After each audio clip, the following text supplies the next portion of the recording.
ହେଇଗଲାଣି ମୋ ପ୍ରକୃତରେ ଇ ଅଦିନିଆ ବର୍ଷାଟା ମଧ୍ୟ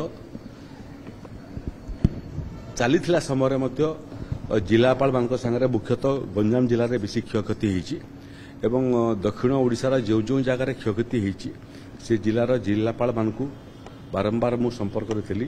ଲମ୍ବା ସମୟ ପର୍ଯ୍ୟନ୍ତ ବର୍ଷା ହେଲା ଫଳରେ ବର୍ଷା ଚାଲିଥିବ, ପାଣି ଥିବ ଏବଂ କ୍ଷୟକ୍ଷତି ଆକଳନ କରିବାଟା ସମ୍ଭବ ହେଲାନି, କିନ୍ତୁ ପରଦିନ ରାତିରୁ ପାଣି ବର୍ଷିବାଟା କମିଗଲାଣି ଏବଂ କ୍ଷୟକ୍ଷତି ନିଖୁଣ ଭାବରେ କରିବା ପାଇଁ ଜିଲ୍ଲା ପ୍ରଶାସନମାନଙ୍କୁ ମୁଁ ପରାମର୍ଶ ଦେଇଛି ଏବଂ ରାଜସ୍ୱ ବିଭାଗର ଅଧିକାରୀମାନେ ତଳେ ଏହି କାମରେ ଲାଗିଛନ୍ତି ଏବଂ ଏଇଟା ମଧ୍ୟ ନିର୍ଦ୍ଦେଶ ଦିଆଯାଇଛି ଯେଉଁ ଯେଉଁ ଜାଗାରେ ଅଦିନିଆ ବର୍ଷା ହେଇନାହିଁ ସେ ଜାଗାରୁ ଆବଶ୍ୟକ ପଡ଼ିଲେ ରାଜସ୍ୱ କର୍ମଚାରୀମାନଙ୍କୁ ଅପସାରଣ କରିକି ଯେଉଁ ଜାଗାରେ କ୍ଷୟକ୍ଷତି ହୋଇଛି ସେଠି ଲଗାଇବା ପାଇଁ 3 ଦିନ ଭିତରେ ये क्षयक्षति आकलन समाप्त करने कहुई।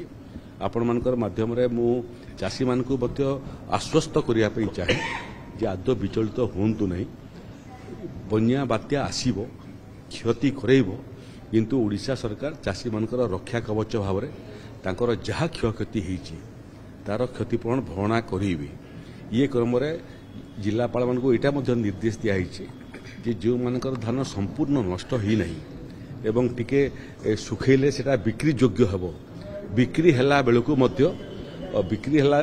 मध्य चाषी प्रति कोहल मनोवृत्ति पोषण करंतु जेमती चाषीर धान बिक्री हो पारिबो एवं जोटा नष्ट होइतिबो चाषी माने आदौ विचलित होंतु नहीं। नष्ट होइतिबा धानर क्षतिपूरण राज्य सरकार रिपोर्ट आसिला क्षणी 3 दिन भितर आम कंप्लीट करने कहीचु। चतुर्थ दिन मत लगुच मोटामोटी आकलन समाप्त हो पंचम दिन क्षतिपूर्ण राशि संपृक्त जिला मानक पहुंची। गंजाम जिले में गुड़ी क्षतिग्रस्त होती। गुड़ी लोक प्रशासन मत बाबद अवगत कर चाषी मैंने बहुत चाषी मत फोन करते जनप्रतिनिधि माने बहुत जन पूर्वतन जनप्रतिनिधि माने फोन करते पूर्वतन बाचस्पति परिपक्व बयस मत फोन करते।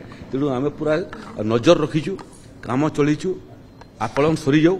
आकलन सरला जहाँ क्षतिपूरण राशि आवश्यकता पड़ो आम प्रस्तुत होचु से राशि जिला प्रशासन माध्यम लोकों पाखक पहुंचा। प्रधानमंत्री फसल बीमा योजना जो माने रजिस्टर करथिले से माने तांकर जो क्रॉप रो क्षति हिची से माने सेठी केमती पोर्टल अप्लाई करि परिबे किबा तार सहाय्य रे किछि जणाई परिबे। दुई प्रकार हुए देखंतु। एक तो फसल हानि हेले आमे सरकार तरफ इनपुट सब्सिडी आकार क्षतिपूरण भरणा करि थाउ।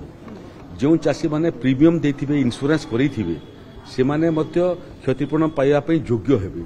तेणु थोड़े एसेसमेंट हुए किमती एसेसमेंट हुए जो पद्धति ताकू कहती crop cutting report.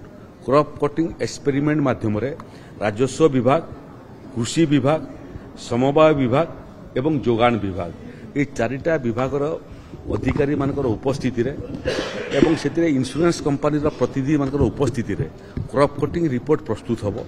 Crop cutting report प्रस्तुत हेले केते परसेंट क्रॉप लॉस हेइची तार आकलन हेबो एवं तार आकलन हला परे राज्य सरकार इनपुट सब्सिडी आकार रे मध्य चाषी मानको सहायता देबे एवं प्रीमियम दाखल करिथिबा चाषी माने मध्य संपृक्त इंश्योरेंस कंपनी ठारू मध्य क्षतिपूरण पाइबे।